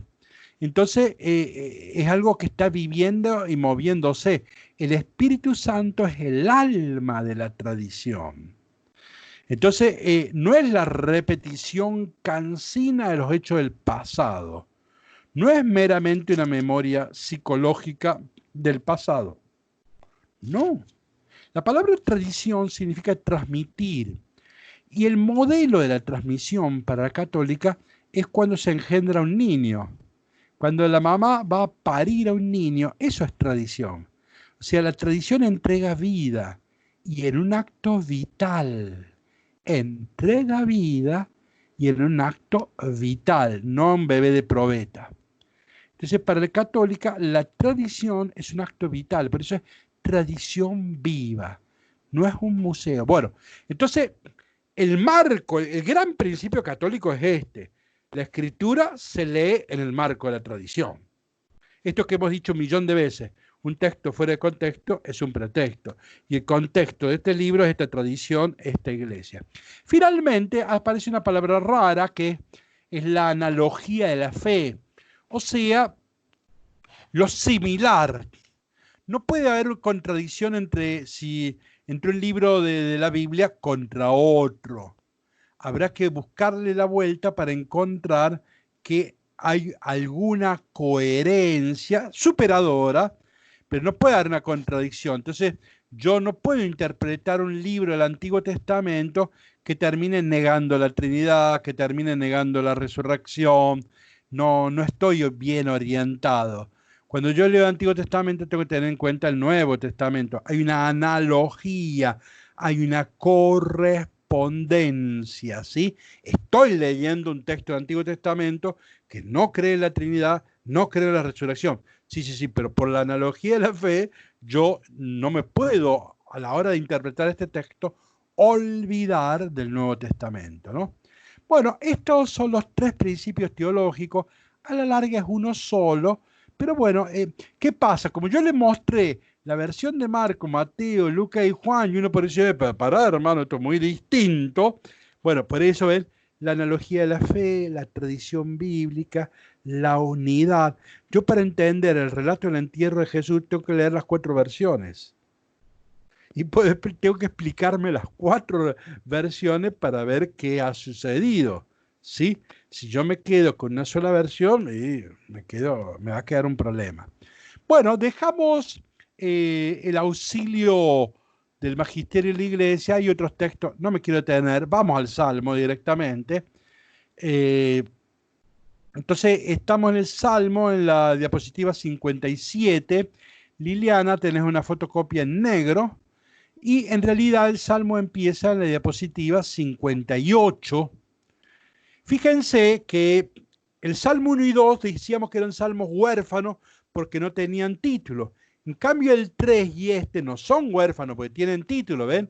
Del maestro de coro para instrumentos de cuerda, Salmos de David. O sea que está dando una indicación técnica para el guitarrista, digamos así. Pero nos interesa Salmo de David, o sea, sigue siendo el modelo David. No es que no es un dato histórico, es un dato teológico. Ustedes tienen que acordarse la escena de David huyendo del ejército de Absalón, Moisés huyendo del desierto, ¿sí? Entonces, eso me está diciendo. Cuando leas este salmo, tenés que tener en cuenta, imaginar un David huyendo o un Moisés huyendo, ¿sí? No es una afirmación histórica, es una sugerencia teológica espiritual para leer el salmo. ¿Desde dónde lo leo? Bueno, desde alguna escena de David o de Moisés. Diapositiva 60. La oración es hablar a Dios. En la primera parte del Salmo habla a Dios. ¿Alguien que lo quiera leer, por favor? Es la diapositiva 61.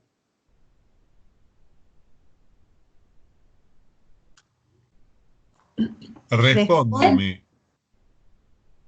Sí, adelante.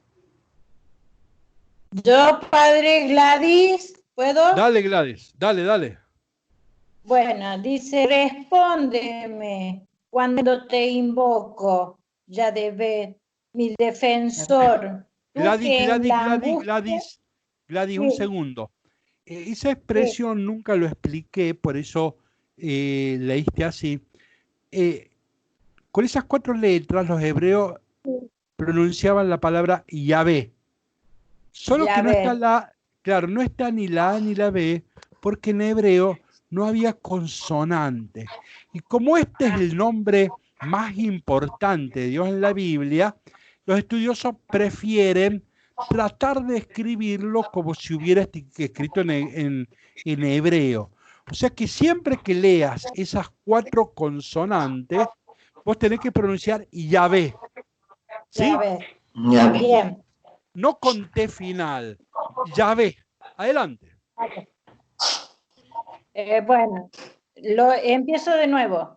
Respóndeme cuando te invoco, Yahvé, mi defensor. Tú que en la angustia me diste anchura. Ten piedad de mí y escucha mi oración. Eso es la oración, es hablar a Dios, ¿sí? Y de Dios lo ve como su defensor. La frase para mí más importante, que después la vamos a retomar, es cuando le dice a Yahvé, tú en la angustia me diste anchura. Claro. La palabra angustia viene de angosto. ¿Ven? ¿Qué es estrés? ¿Qué es estrecho? ¿Ven? La angustia es cuando se me estrecha, no tengo espacio para respirar. ¿Ven? Angustia viene de angosto. Es tener estrés. Aprieto, ¿vieron? Estoy en un aprieto, ¿conocen la expresión? ¿Ven? Eso es angustia. Estoy en un aprieto, ¿no? Entonces, Dios dice, tú en la angustia, tú en los aprietos, porque te estás siendo perseguido, en el aprieto me diste espacio, me diste salida, me diste anchura. La expresión es muy buena. Cuando tuve estrés, vos me liberaste de ese estrés y empecé a tener una mentalidad más amplia, más sana y más rica, ¿no? Bueno, entonces, esa yo creo que es la frase del Salmo, es una frase espacial, es un símbolo espacial, de espacio, estrecho, ancho, ¿sí? Entonces, bien, seguimos. Ahora en la 62, ya no le habla a Dios, habla de Dios a los poderosos, sus adversarios, ¿sí? Entonces, alguien que quiera leer la diapositiva 63.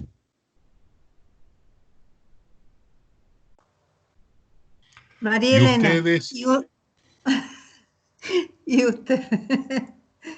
y ustedes, señores, ¿hasta cuándo ultrajarán al que es mi gloria?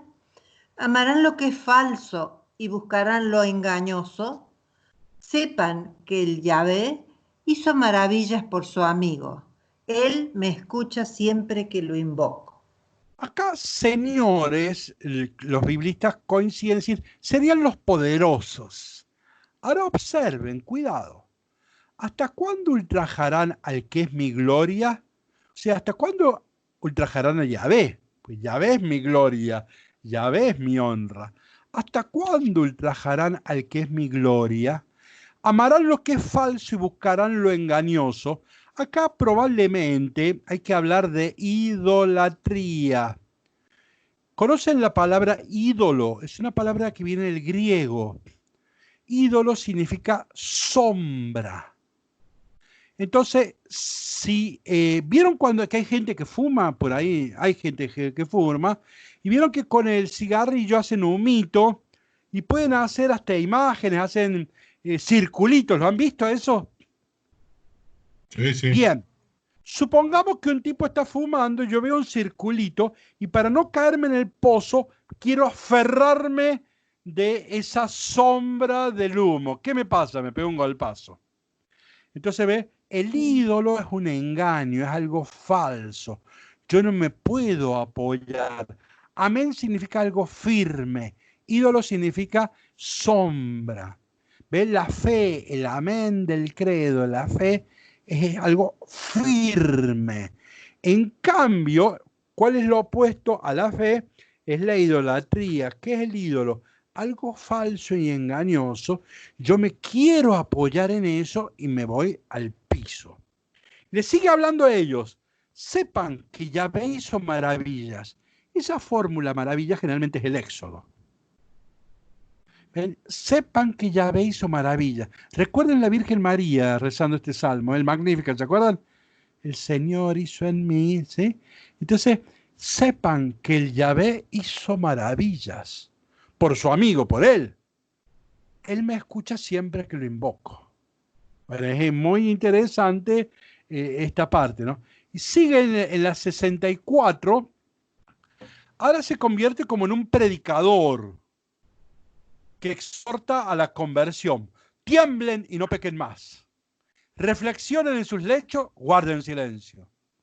Ofrezcan los sacrificios que son debidos y tengan confianza en Yahvé.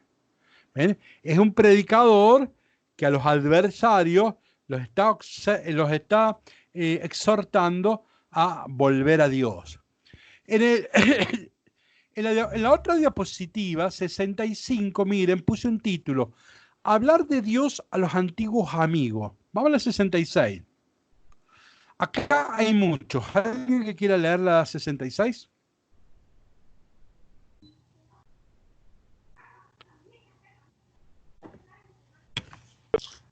Josefina, ¿puedo? Dale.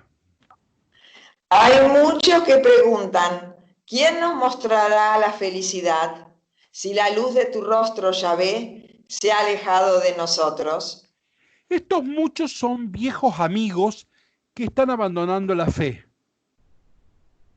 ¿Conocen la palabra pusilánime? Sí. Mejor. Ah, Es más fácil la palabra magnánimo, ¿la conocen? sí, pusilánime también. Pero magnánimo, ¿qué es? Magna es grande, el que tiene alma grande, ¿no? El que tiene alma grande, grandes sueños, el que vive con grandeza, ¿no? Con profundidad. Eso es magnánimo. Además también significa generosidad, ¿sí? Porque puede dar muchos bienes. En cambio, lo opuesto a magna es pusil en latín. Pusil es pequeño, el de alma pequeña, ¿no? Entonces, Padre, ¿a el esto que- podemos el que- compararlo con los amigos de Job? ¿Cómo? ¿Podemos comparar esto acá, el versículo 7 que tenemos acá, con los amigos de Job, cuando le dicen, pero algo malo habrás hecho vos para que Dios te castigue así? ¿Podemos Vamos a compararlo con ver, eso? vamos a ver. No me animo, pero lo vamos a ver. Avanzo y después te fijas. Por ahora no me animo, pero acá él está pensando en ello. No es que ellos hablan de... Entonces, fíjense, vuelvo a magnánimo y pusilánime, ¿no? Magna es grande, pusil es pequeño. Son los que tienen alma pequeña, pero en este sentido no es humildad alma pequeña, no. El tipo que es estrecho mentalmente, el conservador, ¿vieron? Entonces, el estrecho de Gibraltar es una pobreza, pero no franciscana, es una pobreza intelectual, ¿vieron? Esos tipos estrechitos, no sé si me alcanza. Eso es lo que tiene alma pequeña, ¿no? Entonces, por eso es un pusilánime, ¿no? ¿Recuerdan? Perdónenme que me estoy acordando un texto de, ¿cómo se llama? El gran poeta brasilero que escribe canciones. Ay, Vinicius. Claro, Vinicius dice así, miren, la vida vale la pena, la vida vale la pena, la vida vale la pena cuando el alma no es pequeña. ¿Ven? Eso es un pusilánime, ¿ven? La vida vale la pena, la vida vale la pena, la vida vale la pena cuando el alma no es pequeña, ¿no? Bueno, pero volvamos a nuestro tema. Entonces, son amigos de él que se están abandonando la comunidad, la fe, y son pusilánimes. Entonces él acá no los reta, tiene que realimentar la fe, es otra la predicación. Ahora noten la frase que él cita de ellos. Esta frase, ¿es para reprocharlos o para alabarlos? A ver cómo dice. ¿Quién nos mostrará la felicidad si la luz de tu rostro, Yahvé, se ha alejado de nosotros? ¿Es una mala o buena frase la de ellos? Es una buena frase. Ajá, ¿ven? Pero claro, de eso se están olvidando. ¿Ven? Acá hay un reproche, pero cuidado, que junto al reproche hay un elogio. O sea, ¿ustedes alguna vez creyeron que la felicidad viene del rostro de Dios? Si Dios se aleja, perdemos la felicidad. Bien, diapositiva 67. Pero tú has puesto en mi corazón más alegría que cuando abundan el trigo y el vino. Fíjense, El vino. trigo y vino son los bienes más importantes del mar Mediterráneo. Cuidado, la dieta del pobre del Mediterráneo del siglo I es pan y agua. Entonces, la dieta del pobre del Mediterráneo es pan y agua. Todo el mundo comía pan y agua. Nadie tomaba vino. El ejército nomás tomaba vino, ¿sí? Entonces, los pudientes. Entonces, acá está, pero ahora está hablando en un sencillo, me parece. Tú has puesto en mi corazón más alegría que cuando abundan el trigo y el vino. Digo una palabrita sobre el vino. Miren, después ustedes lo piensan. El agua es para escalmar la fe, la sed. El vino es para celebrar. El agua es como caminar, el vino es como bailar. El agua es como hablar, el vino es como cantar. Es muy distinto. El agua es necesaria, es imprescindible. Pero el vino es lo gratuito, es lo gracioso, ¿no? Cuando éramos chicos íbamos al almacén, cuando nos daban de yapa, ¿cómo decían? te doy de yapa. ¿Qué otra forma nos decía el almacenero? Bueno, se me borró la palabra, ¿no? Pero bueno, entonces el vino es lo gratuito, es lo celebrativo. Ahora, entonces fíjense esto. Yahvé ha puesto en mi corazón más alegría que cuando abunda el trigo y el vino. Cuidado que te está siendo perseguido. Acá hay una alegría paradójica, no es la alegría de la Coca-Cola donde todo va bien. Y sí, si tenés un auto, una rubia y etcétera, y tenés plata en el banco y un caserón con pileta, te va a ir muy bien. Ahí es obvio que estás alegre. Ahora, en un tipo perseguido, ¿no? Decir que Dios, fíjense, vamos juntando elementos. Me diste anchura en la apretura. Y ahora dice, has puesto en mi corazón más alegría que cuando abundan el trigo y el vino. Y termina, fíjense, cómo evoca, fíjense, ahora retoma el Salmo 3. Me acuesto en paz y enseguida me duermo. ¿Se acuerdan que el Salmo 3, cuando todos se levantan contra mí, cuántos se levantan contra mí, y hay un ejército, dice, pero yo me acuesto y duermo en paz, símbolo de tranquilidad. Acá ven que los salmos se vinculan, hay una palabra gancho, ¿no? Y acá está esta, me acuesto en paz y enseguida me duermo, porque solo tú, Yahvé, aseguras mi descanso. Entonces vamos despacio ahora. Acá hay dos símbolos, pero hay que interrelacionarlos. Uno es el símbolo espacial. Tú me diste anchura. Cuando vos estás, se amplifican los espacios. Mi espacio es hacia el infinito. No, es lo ilimitado. ¿Ven? Cuando Dios se hace presente, abre horizontes, derrumba las fronteras. ¿Qué es un tipo abierto? Un creyente es un tipo abierto, un tipo con estrecheces, con frontera. Un conservador no es un creyente. Porque si Dios se hace presente, abre espacios. Tú que en el aprieto me diste anchura. Pero ahora hay que vincularlo con el sueño. En el sueño, el espacio, gracias a la fantasía del sueño, es más ilimitado. En el sueño, el espacio infinito puede ser mucho más infinito todavía. Entonces, es muy bueno esto, es muy interesante este salmo. Me gustaría insistir en una idea, por favor. Vamos a la diapositiva 76. Fíjense. ¿76? 76, sí. Esta experiencia física le sirve para elaborar, comprender y expresar experiencias no físicas, mentales, emotivas, religiosas. Estamos en la experiencia física, ¿no?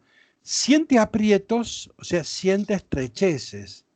Sufre estrés. ¿Ven? Esto es para la cuarentena, de las pandemias. ¿Ven? Este es un salmo. Vieron que la gente se siente confinada. ¿Qué es confinado? Fines es límite. Le han puesto límites. Eso es confinar. Le han limitado el espacio para deambular, ¿no? Entonces, en la confinación de las pandemias, siente aprietos, estrecheces, estrés, angustia, ¿eh? O podemos decir, tiene una conciencia estrecha o tiene una conciencia ancha. Es lindo ir a confesarse con un cura que tiene conciencia ancha. O tiene una mentalidad amplia, tiene un corazón dilatado. Me parece que esa es la idea rica que tiene el Salmo. Termino ya casi con una idea que está tomada de San Agustín. Vamos a la diapositiva 78.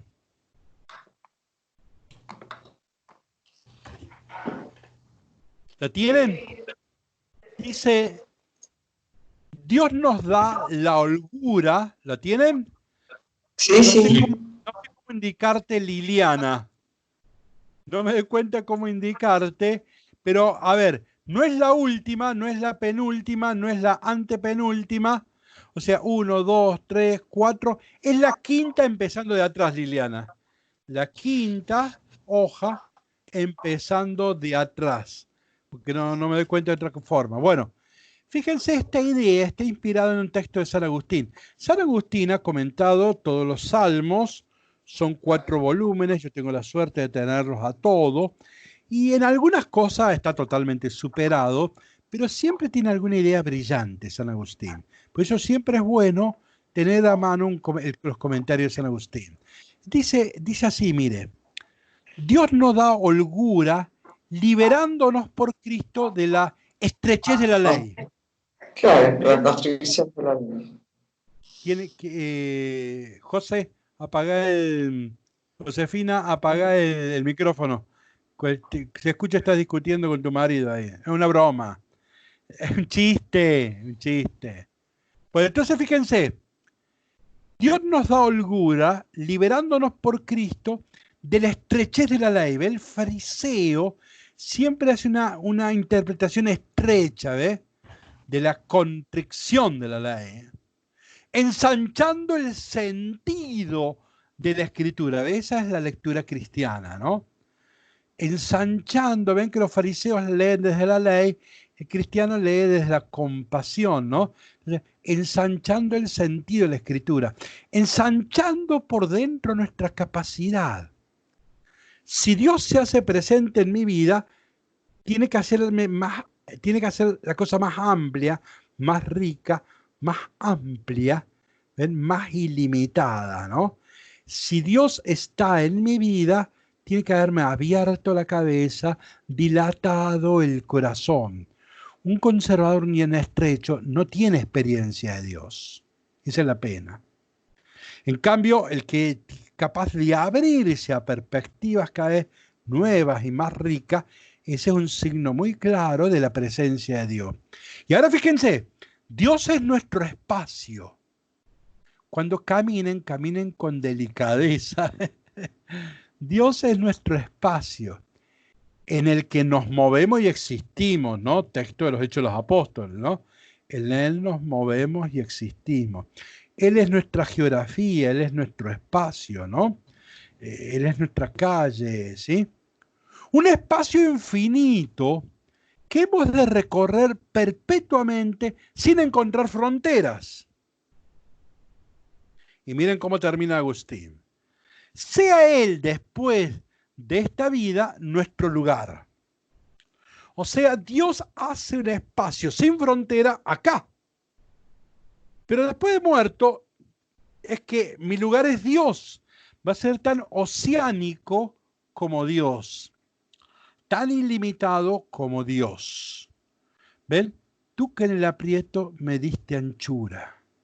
Tú que en el aprieto me diste anchura. Realmente un salmo muy, muy especial. Termino con una indicación técnica, o no técnica, teológica. La última página, la diapositiva 80, la última página, ahí puse el texto, está mal la cita, es 24-44. No hay que poner 46, ¿sí? Eso es un error. Voy a borrar ahora mismo. Bueno, entonces es Lucas 24-44. Cuando Jesús resucita y va al cielo, en el Evangelio de Lucas, no en los Hechos, Jesús se va al cielo y les dice a los discípulos, es necesario que se cumpla todo lo que está escrito de mí, en la ley de Moisés, en los profetas y en los salmos. Quiere decir que los salmos hablan de Él, lo que está escrito de mí en los salmos. De ahí viene la lectura cristológica de los salmos. La semana pasada yo hablaba de cristificar los salmos, por arriba y por abajo. Y entonces me di cuenta que me faltaba el argumento de fondo y es este. O sea, Jesús dice, los salmos hablan de mí, según Lucas.